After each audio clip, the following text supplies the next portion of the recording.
నమస్కారం అమ్మా. నమస్తే అమ్మా. కూర్చోమ్మా, కూర్చోండి. ఏంటమ్మా నీ పేరేంటి? చాలమ్మా. ఏ అబ్బాయి నీ కొడుక?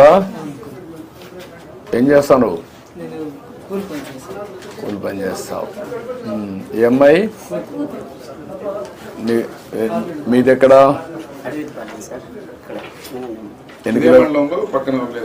ఎన్ని కిలోమీటర్లు? 15 కిలోమీటర్లు ఉంటుంది. నీకెంతమంది పిల్లలు? నువ్వేం పని చేస్తావు? గొర్రెలు కాసుకుంటావు. ఎన్ని ఉన్నాయి గొర్రెలు? 30 ఉంటాయి. ఎంత వస్తుంది 30లో?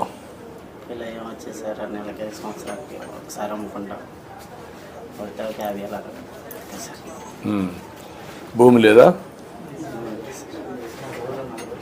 మీకు కూడా భూమి లేదు కదమ్మా?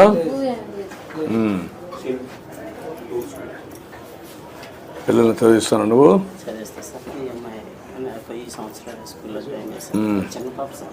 నీ పేరేంటి? ఏంటి నీ పేరేంటి? Hello, hi. సిగ్గుపడుతున్నావు? నీ పేరు చెప్పు. ఏడవకూడదు. నువ్వు చెప్పు, నీ పేరు చెప్పు, ధైర్యంగా చెప్పు. చదువుకోవాలి కదా బాగా. మీ టీచర్ అడిగి చెప్పవా? చెప్తావు కదా? చెప్తావా లేదా? చెప్తావా? మీ టీచర్ అడిగి చెప్తావు కదా? నేను అడిగినా చెప్పాలి. ఓకే. ఏంటి నీ పేరేంటి? ఇప్పుడు చెప్పు. నీ పేరు? ఇందు. చూస్తూ మాట్లాడాలా. ఓకే. నువ్వు మంచిదానివి మీ అక్క కంటే. చిన్నదా మీ చెల్లె? లేయి, పైకి లేయి. నీ పేరేంటి? నీ పేరేంటమ్మా?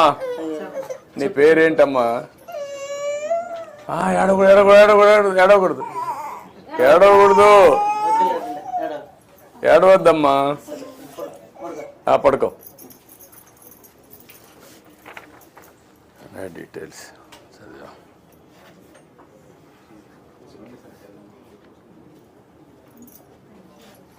ఏం చదువుకున్నావు నువ్వు? ఎంతవరకు చదివావు?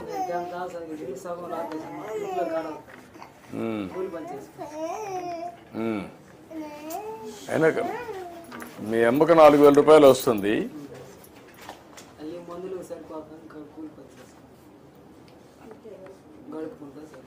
ఎంత అవుతుందమ్మా మందులకి? నీకు మందులకి ఎంత అవుతుంది నెలకు?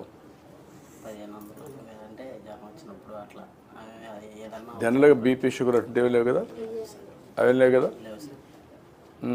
నువ్వు అవంటి మీద సాగు చెప్పేసి నువ్వు స్కూల్ డుమ్మా కొట్టావు చదువుకోకుండా. నిజమే, కానీ వాడి జీవితం లాభంలా కదా. వీడు చదువుకోలేదనుకో, మీ మరిగిన వాడు కూడా అట్లా ఉంటుంది కదా. నువ్వన్నా సహాయం చేసి చదివించడానికి గైడెన్స్ అన్నది ఇవ్వాలి కదా. నువ్వే చదువుకున్నావు? నువ్వు ఇంటర్ నిలిపేసావు.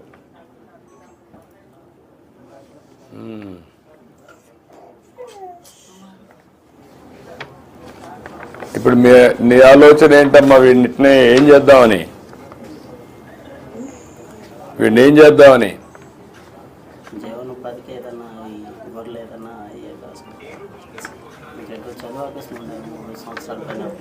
ఎన్నేళ్ళు ఇది ఆపేసి?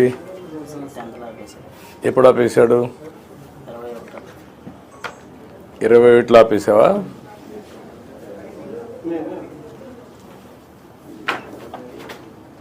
నీ వయసు ఎంత? ఇప్పుడు 18? కలెక్టర్ గారు, ఏంటి నీ అభిప్రాయం ఏంటి? ఏం చేయగలుగుతామండి సార్? ఇప్పుడు ఆయనకి మనము 2 lakhs రూపీస్ మిల్చ్ అనిమల్ ఇప్పించవచ్చు సార్. అందులో 75,000 రూపీస్ సబ్సిడీ పోతుంది. 1,25,000 మినిమల్ ఇంట్రెస్ట్ రేట్తో మనం ఇస్తాము. సో ఆయన దాన్ని స్మాల్ ఇన్స్టాల్మెంట్స్లో రీబ్యాక్ చేస్తారు. 75,000 సబ్సిడీ సార్ మన బీసీ కార్పొరేషన్లో. ఈ ఊర్లో మీకు ఇది ఉందా, డైరీ ఉందా, చిల్లింగ్ సెంటర్? పాల డైరీ ఉంది ఈ ఊర్లో ఉందా? ఎవరైనా పాలు తీసుకుపోతున్నారు మా ఊరికి వచ్చి? చిన్నగా మాట్లాడుతున్నారు.